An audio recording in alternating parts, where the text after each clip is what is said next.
Thank you so much for being here. I am Sherry Boston, and it is my honor and privilege to serve as the District Attorney for DeKalb County. I am joined today by Deputy Chief ADA Yolanda Lippert, Senior Assistant DA Shannon Hodder, Senior Assistant DA Tyshawn Jackson, DA Investigator Matthew McClendon, and Victim Advocate Christy Palmer, as well as the father of William Deshaun Hamilton, Mr. William Harris Hamilton. Nearly 25 years ago, the body of a little boy was discovered in a wooded area off Clifton Springs Road and Clifton Church Road. An autopsy determined that his remains had been left there, exposed to the elements for 3 to 6 months. Because of that, investigators could not easily determine who he was, nor how he ended up there in February of 1999. Despite combing every inch of the area for clues and sharing details with the public about the plaid shirt, red jeans, and brown Timberland boots that the boy had on, no one came forward to identify him. He became known as Clifton Doe, a reference to the area where he was abandoned, and that name stuck for more than 2 decades. But investigators, family, and friends never gave up. While investigators were trying to identify Clifton Doe, family members and others close to William kept looking for him. It wasn't until 2020 that the searches for Clifton Doe and William Deshaun Hamilton would converge. A former neighbor and family friend recognized the unidentified boy as William, thanks to an updated facial reconstruction rendering from the National Center for Missing and Exploited Children, also known as NCMEC. That tip quickly led investigators to William's mother, Teresa Ann Black, who was indicted in her son's death in 2022. And I appreciate those of you that were here to cover when we had that press conference and we stood in this room on that day where we were able to finally say his name after so long. But today, a DeKalb County jury convicted Ms. Black on a charge of concealing the death of another and acquitting her of felony murder charges. While we respect the jury's verdict, I would be lying if I didn't say we weren't disappointed. We still believe she is responsible for young William's death. We are glad, though, that Teresa Black will be held accountable. For decades, she tried to hide the truth about what happened to her son, and that decision had far-reaching effects. People here in DeKalb County and across the country spent years working to find the truth, identify the little boy left in the woods, and return him to the family so that they could lay him to rest in the manner that he deserved. Teresa Bailey may have walked away and abandoned her son in 1999, but today I'm proud to say that the people in this room and in this community never did. Today, William Deshaun Hamilton has his name back, and he will never be forgotten.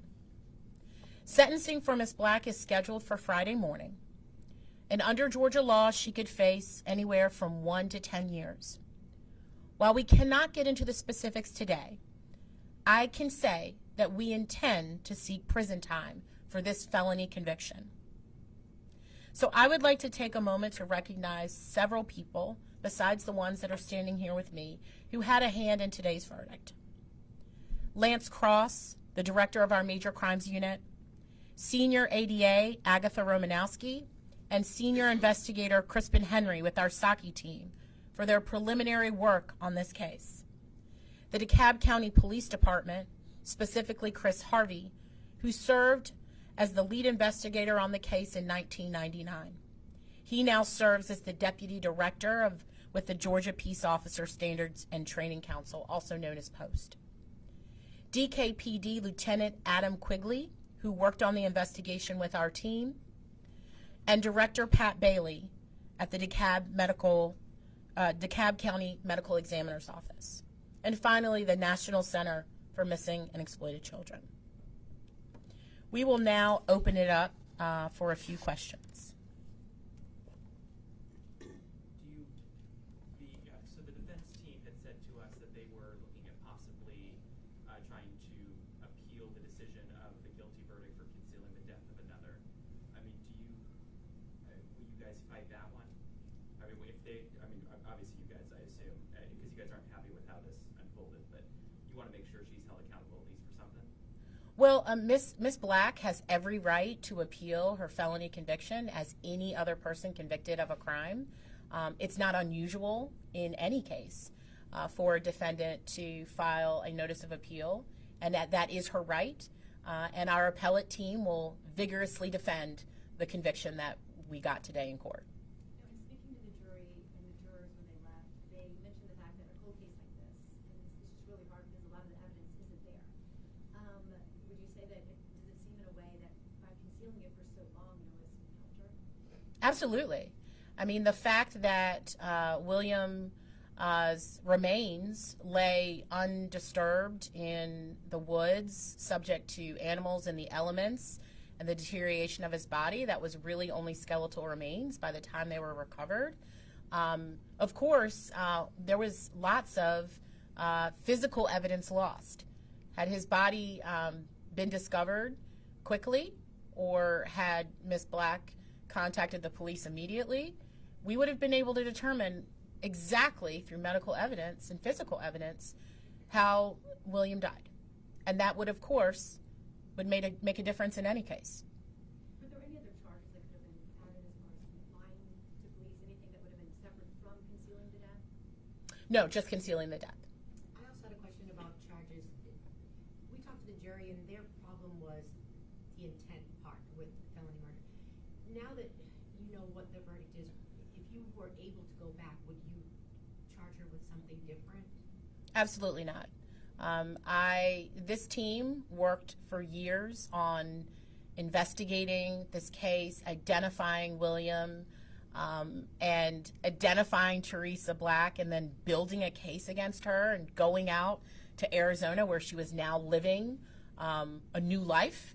And they pursued every avenue and made what I think were and are the best decisions that they could make with the evidence that they had, and never gave up. You'll recall that once we identified William and his mother, we then asked the public, with a tip line to help us.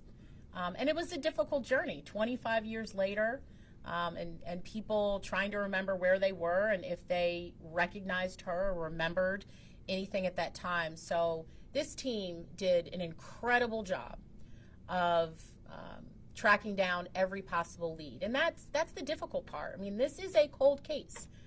And cold cases are difficult to prove, and difficult to even get to an indictment on a cold case is a feat. The fact that we were able to take it to trial, even harder. And we did get a jury that said that the death was illegally concealed, and that is a felony conviction. They did tell us they weren't happy with what, a lot of them weren't happy with the verdict, but they also said that they felt like it was with evidence that they dealt with. I don't know what my question is. They said it was the fairest based on the law. I mean, your two DAs, the senior ADAs here, you guys was very passionate for you guys as you guys were up there for closing arguments and trying to get this case. I mean, do you still believe you have the evidence here that she, in fact, did kill her son? I will tell you, if you have not had a chance to go online to our website and read our bill of values that we have set out for the district attorney's office, this office, our philosophy is we do not bring any case to court for which we do not feel that we can prove that case beyond a reasonable doubt.